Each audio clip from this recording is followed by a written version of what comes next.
please introduce yourself. My name is Almira Coronado um, from Daly City, California. Where were you born and raised? I was born and raised in the Philippines, in Cavite to be precise, which is a province just south of Manila.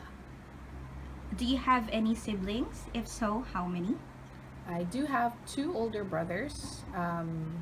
One is here in the United States, and another one is still in the Philippines. Back in the Philippines, what did your parents do for a living? My mom was a stay at home wife, and my dad worked as a maintenance engineer for one of the it's a German electronics company in Manila. So, how would you categorize the status of your family? Was your family well off, poor, or middle class? We were middle class. We didn't have too much.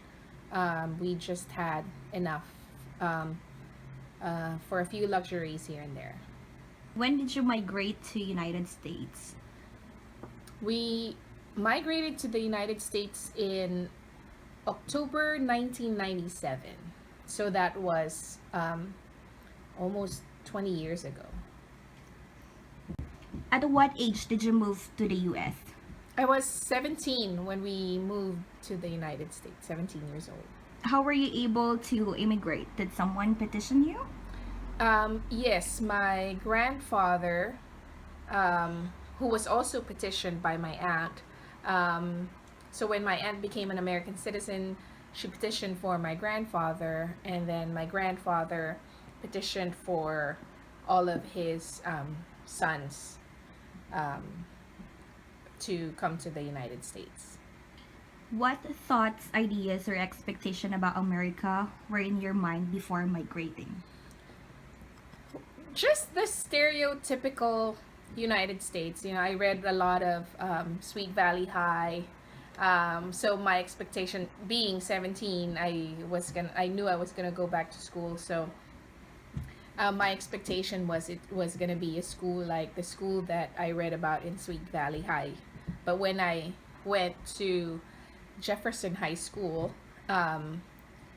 also in Daly City, it wasn't at all like Sweet Valley High because I think 60% of the students at Jeff were also Filipino. So it was a good disappointment because I felt a little bit more at ease knowing that I wasn't the only or one of a few Filipino girls, but there was going to be a lot of us. Okay, how would you compare your life back in the Philippines and now here in the US? Life, well, when we first started, when we first moved here, it was pretty difficult because it was a struggle maybe for the first 3 years to get on our feet.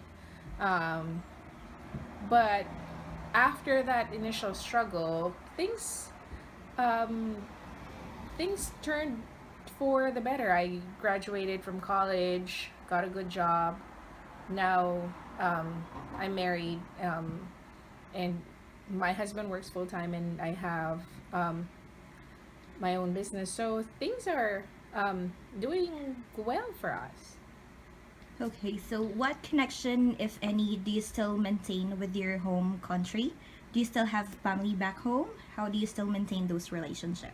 I still have a brother in the Philippines, so he's married and he has children. So um, telephone calls have become free or cheap over the last several years. So um, calling them is not a problem. There's social media, there's Facebook, um, um, you know, Skype and things like that. So it's very easy to get in touch with them. I do have a lot of friends in the Philippines still also, and um, we message each other a lot on Facebook, and so that's um, Facebook has been the major means of communicating with family back in the Philippines, and it's been great.